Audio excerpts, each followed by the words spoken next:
అంటే మనం కంపల్సరీ దాని మీద ఫైట్ చేయడానికి రెడీగా ఉన్నాం. ఇప్పుడు ఈ అంశం ఎక్కడి నుంచి వచ్చింది?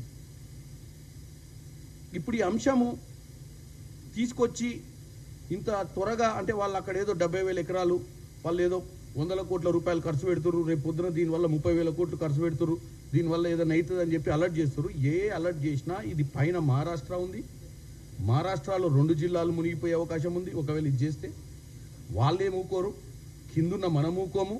మధ్యన కర్ణాటక ఆలోచించవచ్చు. కర్ణాటక కాంగ్రెస్ ప్రభుత్వం ఉందా, కింద తెలుగుదేశం ప్రభుత్వం ఉందా, దానిపైన శివసేన ప్రభుత్వం ఉందా, దానిపైన ఇంకే ప్రభుత్వం ఉందా అని మనం ఆలోచించాం. ఇక్కడ మీ మాదిరిగా నిమ్మకు నీరెత్తినట్టు ఇక మీ కథ చెప్పాలంటే 299 టీఎంసీలు సరిపోతే అని ఒప్పుకున్నాడు ఎవడు?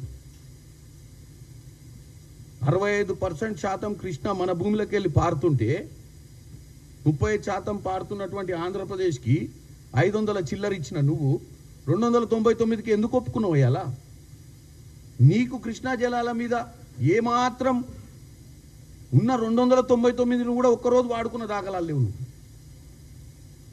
శ్రీశైలం దాకా వచ్చిన నీటిని అడ్డగోలుగా ఏపీకి మళ్ళీ ఇచ్చినటువంటి దాఖలాలు నీయే కదా. రాష్ట్రంలోకి ఎంటర్ అయిన నీళ్ళనే దానాదత్తం చేసి నువ్వు ఆంధ్రాకి పారిచ్చినవు. నువ్వు ఈరోజు మమ్మల్ని అలర్ట్ చేస్తున్నావు పైన ఏం జరుగుతుందని 100 టీఎంసీల గురించి. మేము నువ్వు జరగబోతుందేమో, జరుగుద్దేమో, కర్ణాటక వాడు 100 కట్టి 100 టీఎంసీలు హైట్ పెంచుకొని 100 టీఎంసీలు నింపుకుంటాడేమో. అరే నింపుకుంటాడేమో ఏమో కాదు, ఇది జరిగింది చెప్తున్నా. పోతిరెడ్డిపాడు గండిని డబుల్ చేయడంలో రాయలసీమ లిఫ్ట్ ఇరిగేషన్ స్కీమ్లో 10 టీఎంసీలు ఎత్తిపోసేందుకు సహకరించింది ఎవరు? ఆంధ్రప్రదేశ్కి ఎవరి ప్రభుత్వంలో జరిగింది? అది నీ ప్రభుత్వంలో జరగలేదా? కేవలం తెలంగాణలో నేను తప్ప ఎవరు ఉండొద్దు, నా పేరు నేనే తెలంగాణ తెచ్చిన, ఈ తెలంగాణకు నేనే మొదలు నేనే ఆఖరి లెక్క రాజ్యం వెళ్ళావు నువ్వు. ఇక తెలంగాణ ఉండొద్దు,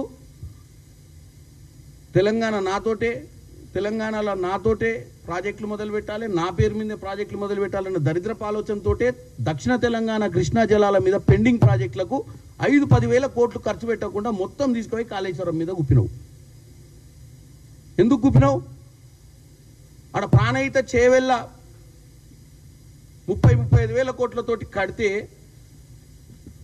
గ్రావిటీ ద్వారా తన తక్కువ ఖర్చుతో ప్రాజెక్ట్ కంప్లీట్ చేద్దామంటే దాన్ని అస్సలే కాంగ్రెస్ పార్టీ వాళ్ళు పెట్టిన పేరు ఉండొద్దు, ప్రాణహిత ఉండొద్దు, చేవెళ్ళ ఉండొద్దు, అసలు ఆ పేరే కనపడొద్దు అని చెప్పి నువ్వే నీ సొంత నిర్ణయాలతోటి కాళేశ్వరం కడితే ఇప్పుడు కృష్ణా జలాల గురించి నీకు ప్రేమ వచ్చిందా? కృష్ణా జలాల మీద నీకు ఏమాత్రం నువ్వున్న హయాంలో ఏ రోజన్నా నీ 10 సంవత్సరాలలో 200 టీఎం నువ్వు సరే 299 టీఎంసీకి ఒప్పుకోవడమే తప్పు, ఒప్పుకున్నావు. మరి 299 టీఎంసీని కాపాడుకోనికి ఎన్ని రిజర్వాయర్లను నువ్వు పెట్టుబడి పెట్టి చేసినావు నీ హయాంలో? నీళ్లు నిధులు నియామకాలే కదా మన నినాదం. నీళ్ల మీద నీకు ఏమాత్రం అవగాహన ఉంది? నీళ్ల మీద అవగాహన ఉన్నా, నీళ్ల మీద ప్రేమ ఉన్నా, నువ్వేదైతే ఉద్యమం సమయంలో తీసుకున్నటువంటి నినాదంలో ముఖ్యాంశమైనటువంటి నీళ్లు, ఎందుకంటే ఆ రోజు నువ్వు ఒక్కరివే మాస్టర్, ఎవరికి తెలియదు తెలంగాణ ప్రజలు పాప అమాయకులు టీఎంసీ ఏందో క్యూసెక్ ఏందో, నువ్వే కదా మాస్టర్ ఆఫ్ ఇరిగేషను, నువ్వే కదా తెలంగాణ ప్రజలను చెప్పింది ఆ రోజు. ఆంధ్ర పాలకులు మన దగ్గర బ్రహ్మాండంగా నీరు దోచుకోబోతురు, నిధులు దోచుకోబోతురు, నియామకాలు దోచుకోబోతురు అనే కదా మన 1600 మంది బిడ్డలను రెచ్చగొట్టి వాళ్ళ ప్రాణ నష్టం జరిగినాక తెలంగాణ వస్తే నువ్వేం చేసినావు? లా యాజ్ పర్ ద సిస్టమ్ మన కృష్ణా నదిలో మన ప్రాంతంలో, మన పారివాహక ప్రాంతంలో ఎంతవరకు సాగునీరు సాగుతూ, ఎంతవరకు ఆ కెనాల్ పోతుందో అంతవరకు అయితే 65% మనకు రావాలి. 65% రావాలి అంటే మనకెంత రావాలి? ఇవాళ ఆంధ్రాకి ఎంత పోయిందో మనకెంత రావాలి? మనకు వచ్చిన 299 ఆంధ్రాకు పోవాలి, 500 చిల్లర మనకు రావాలి, 900 దాంట్లో. మరి ఎందుకు కాలేదు? మరి అంత పెద్ద మహానుభావుని అన్ని ఉద్యమాలు చేసినవి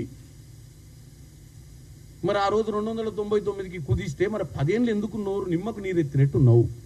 ఎందుకు పోరాటం చేయలేదు? ఎందుకు కృష్ణానది గురించి నువ్వు పట్టించుకోలేదు? దాని మీద ఉన్న ప్రాజెక్టుల గురించి పట్టించుకోలేదు.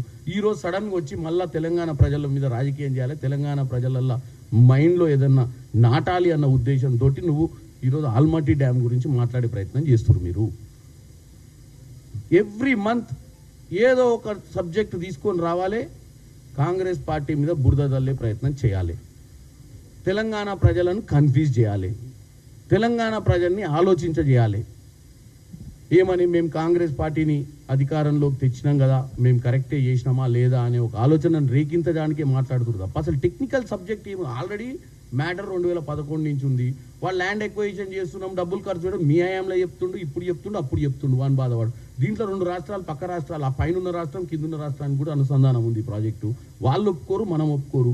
నిజంగానే మనం ఏమన్నా కోట్ల తెలంగాణ తరపు నుంచి వాదనలు చేయకపోతేనో, మనం తెలంగాణ తరపు నుంచి ఆ ప్రాజెక్ట్కి అనుమతులు ఇవ్వడానికి మనం ఎన్ఓసి ఇస్తేనో, మనం ఏమన్నా పోయి ఆల్రెడీ కర్ణాటక ముఖ్యమంత్రితో మాట్లాడి మీరు కట్టుకోండి అబ్బా 100 టీఎంసీ, మాకు ఏం అభ్యంతరం లేదు, మాకు బ్రహ్మాండంగా 299 ఎక్కువైపోయినాయి, మీరు ఒక 100 తీసుకొని మాకు 199 సరిపోద్దని చెప్పడానికి ఏమన్నా ఉందా అంశమీడ? మీరు చేసిన దరిద్ర పాలనతో 299 వచ్చినాయి. ఆ 299 ఎట్లా కాపాడుకోవాలని చెప్పి మేము ఆ శ్రీశైలం లెఫ్ట్ బ్యాంక్ కెనాల్లో ఉన్నటువంటి ఇప్పుడు ఆ సొరంగ మార్గాన్ని మళ్ళీ మొన్న జరిగిన తర్వాత మళ్ళీ దాన్ని ఇమీడియట్గా చేసాం. అది ఎప్పుడో చేసి ఉంటే ఈ 299 కాదు, మనకు అసలు రిక్వైర్మెంట్ బయటపడేది. ప్రాజెక్టులు కంప్లీట్ చేసి ఉంటే పాలమూరు రంగారెడ్డి, ఎస్ఎల్బిసి టన్నెలు ఇవన్నీ కనుక మీరు 5,000 కోట్లు 10,000 కోట్లు పెట్టి ఉంటే 5-6 లక్షల ఎకరాలకు నీళ్లు సాగేది.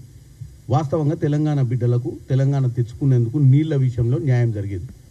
ప్రాణహిత చేవలను అట్లనే కట్టి ఉంటే ఇవాళ హైదరాబాద్కి రావాల్సినటువంటి మంచినీళ్ళు కూడా బ్రహ్మాండంగా వచ్చేటి గండిపేటకు. ఇవాళ నువ్వు దాన్ని కూడా కన్ఫ్యూజ్ చేసి మొన్న ఒక ఆయన కేటీఆర్ గారు ఆ విషయంలో కన్ఫ్యూజ్ చేస్తుండు. మేము అసలు 1,100 కోట్లకే నీళ్లు తెద్దాం అనుకున్నామని, వీళ్ళు 7,000 కోట్లకు తెస్తాడని. అసలు ఆ 11 కోట్లది ఏదన్నా దాని మీద రీసెర్చ్ చేయలేదు, దాని మీద టీడీఆర్ లేదు, దాని మీద చర్చ లేదు. దాన్ని కొండపోచంపల్లి నుంచి తీసుకొస్తావా, కేశవాపురం నుంచి తీసుకొస్తావా, కేశవాపురం నుంచి మరి గండిపేటలకు ఎట్లా తీసుకొస్తావా, అసలు కేశవాపురం కట్టినవా? రేవంత్ రెడ్డి గారు 20 టీఎంసీ నీళ్లు భవిష్యత్తును ఆలోచించి, మూసీని ఆలోచించి, మంచినీళ్ళని ఆలోచించి ఆయన డైరెక్ట్ మల్లన్న సాగర్ నుంచి తెస్తుండే. ఎందుకంటే అక్కడ 50 టీఎంసీలు ఉన్నాయి కాబట్టి.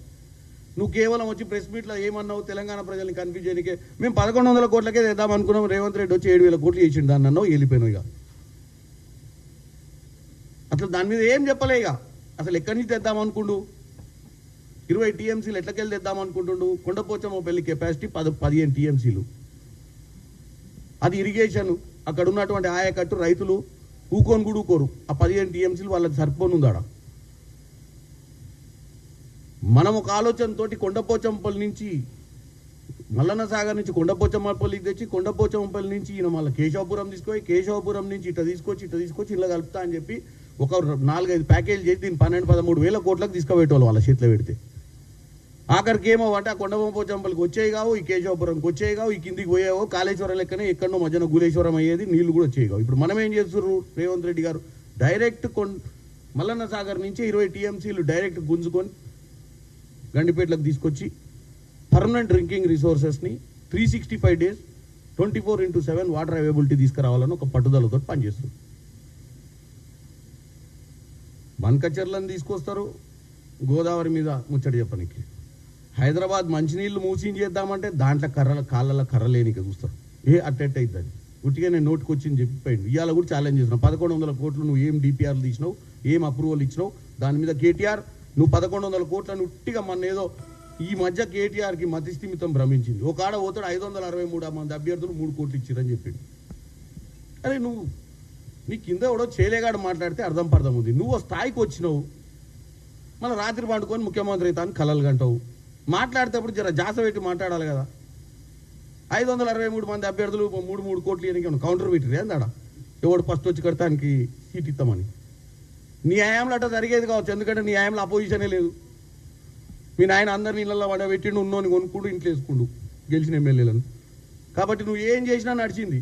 8 లక్షల కోట్లు అప్పు చేసినా నడిచింది, రాష్ట్రాన్ని కూల్చినా నడిచింది, కాళేశ్వరాన్ని కూల్చినా నడిచింది. మరి ఇప్పుడు అట్లా నడవదు, ఎందుకంటే బ్రహ్మాండమైన అపోజిషన్ ఉంది. అపోజిషన్ లీడర్ వస్తలేడు అంతే, కానీ అపోజిషన్కి ఏమైంది, బ్రహ్మాండంగా ఉంది. అపోజిషన్ లీడర్ వస్తే ఇంకా బ్రహ్మాండంగా ఉండేది అసెంబ్లీకి. మేము రావా నాయన, మా అప్పుడేమో ఓని రాకుండా చేస్తుంది. అప్పుడు రేవంత్ రెడ్డి వస్తాడేమో అని కొడంగల్లా అడ్డగోలుగా పైసలు ఖర్చు పెట్టి రేవంత్ రెడ్డి వస్తే బాగా ప్రశ్నిస్తాడని ఏదో స్కీమ్ వేసి ఒడగొడుతుంది. నీకు 2018 నుంచి 2023 దాకా బ్రహ్మాండంగా ఎంజాయ్ చేసినావు పవర్ని. ఇప్పుడు నేను ఒకటే చెప్తున్నా, కేటీఆర్ గారు ఇష్టం ఉన్నట్టు ఇవాళ వినోద్రావు గారికైనా నిన్నటి కేటీఆర్ 1100 గురించి, మంచినీళ్ళ గురించి అయినా, ఈరోజు ఆల్మాటి గురించి అయినా, మన బనకచెర్ల గురించి అయినా, వీటన్నిటి మీద మీరు తెలంగాణ ప్రజల్ని కన్ఫ్యూజ్ చేస్తుర్రు. ఇందులో ఏం జరగకముందే జరిగింది బౌ బౌ బౌ బౌ అనగానే ఏదో అందరు చూస్తారు, ఏదో దొంగలు పడుతుంటారు ఎక్కడి నుంచి అని. అసలు దొంగలు పడ్డది మీ రాజ్యంలో, మీరు పాలించిన రాజ్యంలో దొంగలు పడి దోసుకొని వెళ్ళిపోయారు. దాని గురించి చర్చ మేము చేయకుండానే మీరు ప్రజల్ని తప్పుదోవ పట్టించి మీరు చేసిన దరిద్ర పాలన మర్చిపోవాలన్న ప్రయత్నం చేస్తున్నారు. ఇక పోతే ఏమన్నా ఉంటే మీరు వీలైతే సోషల్ మీడియాలో మాత్రం రోజు మేము మాలాంటి వాళ్ళు ప్రెస్ మీట్ పెట్టగానే 4 నెగేసి మేము మాట్లాడిందని తప్పుడు చూపిస్తారు. మొన్న నేనేమన్నా 2010లో మెట్రో అప్రూవల్స్ అప్పుడు భారతదేశంలో మెట్రో సెకండ్ ప్లేస్, ఏది కిలోమీటర్ వైజ్ చెప్పిన నేను. ఢిల్లీ తర్వాత 72 కిలోమీటర్లతోటి ఆంధ్రప్రదేశ్ మెట్రో సెకండ్ ప్లేస్లో ఉండే. అది కాంగ్రెస్ హయాంలో జయపాల్ రెడ్డి గారు అర్బన్ డెవలప్మెంట్ మినిస్టర్ ఉన్నప్పుడు అప్రూవల్ అయిన ప్రాజెక్ట్. 2017లో ఓపెన్ చేసిన విషయం అనుకోండి, నేను 2010లో ఓపెన్ చేసినని చెప్పిన. వాళ్ళు ఎవరికో రాసి ఇచ్చిన మ్యాటర్ని పెట్టి కొంతమంది ఎంజాయ్ చేసుకుంటారు అక్కడ. ప్రతి ప్రెస్ మీట్లో ఏమన్నా పాయింట్ తీయాలి, పాయింట్ తప్పేం లేదు. నేనేమి కేటీఆర్ని కాదు, మా నాయన ఏం కేసీఆర్ కాదు. నేను మధ్యతరగతి కుటుంబం నుంచి వచ్చి ఈ స్థాయిలో వచ్చి ప్రెస్ మీట్ పెట్టి మాట్లాడుతుంటే నేను ఏదో నేర్చుకునే పెడతా కదా. దాంట్లో మీరు నన్ను ఇంత పాపులర్ చేసిందే మీ సోషల్ మీడియా. అసలు మీకు థ్యాంక్స్ చెప్పాలి నేను, లేకపోతే నన్ను ఎవడు గుర్తుపట్టేటోడు. నేనేదో ప్రెస్ మీట్ పెట్టుకొని పోతే నేను పెట్టిన ప్రెస్ మీట్ 3 రోజులు నడిపిస్తారు మీరు. ఎందుకంటే నేను మాట్లాడిన మధ్యలో లైన్లు వీకి ఇక్కడ అతికిచ్చి అక్కడ ఒక ఆమెను తీసుకొచ్చి మాట్లాడించి అక్కడ ఒక ఆయనను తీసుకొచ్చి మాట్లాడితే ఏమైంది? నా సబ్జెక్ట్లో నేను డీవియేట్ గాను, నా ప్రెస్ మీట్లు నేను ఆపను, నా పార్టీని నేను డిఫెండ్ చేయడంలో మీరు ఏదైనా తప్పు మాట్లాడితే నేను డెఫినెట్గా ప్రశ్నించే సత్తా నాకు ఉంది.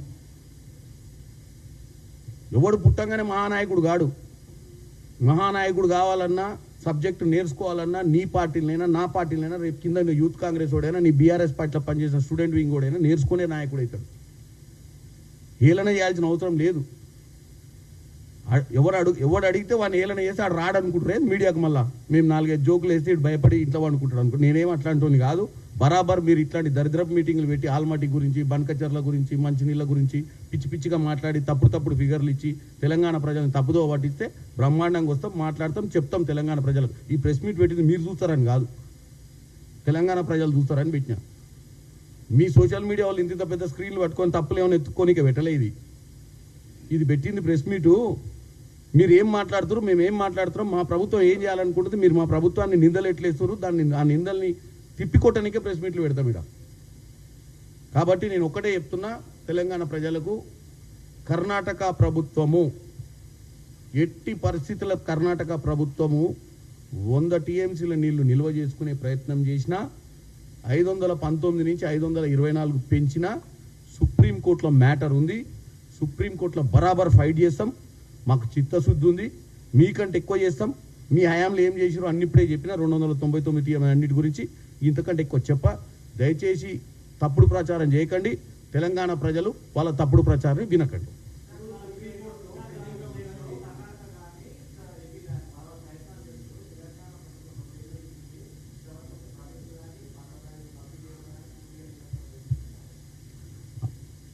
మేము వచ్చినాకనే కదా ఎస్ఎల్బీసీ ప్రారంభం చేస్తే ఒక ఇన్సిడెంట్ కూడా అయింది. అంత పెద్ద ఇన్సిడెంట్స్ అయితే కృష్ణా జలాల మీదనే కదా. అది వాళ్ళ హయాంలో చేసి ఉంటే ఎప్పుడో అయిపోయేది కదా ఆ ప్రాజెక్టు. వాళ్ళ హయాంలో ఏం చేసిరా, కాళేశ్వరం తప్ప ఏం చేయలేదు. వాళ్ళ హయాంలో ఏం చేసిరంటే వాళ్ళకు అజెండా ఉండే, ప్రాజెక్టుతో పాటు కమిషన్లు కూడా తినే ప్రాజెక్టును చేయాలన్న పట్టుదలతో పనిచేసిరు వాళ్ళు. ఎట్లా తినాలి, ఎట్లా లక్షల కోట్లు ఖర్చు పెట్టాలి, దాంట్లో ఎట్లా కమిషన్ బుక్కాలన్న ఆలోచన వాళ్ళది. ఆయన ఏమంటాడు, ఏమనంటే కాళేశ్వరం లాంటి ప్రాజెక్టు కట్టేందుకు కేసీఆర్ కట్ట అవార్డు ఇస్తారట. ఇక్కడ తీసుకుపోయేది భారతరత్న అవార్డు.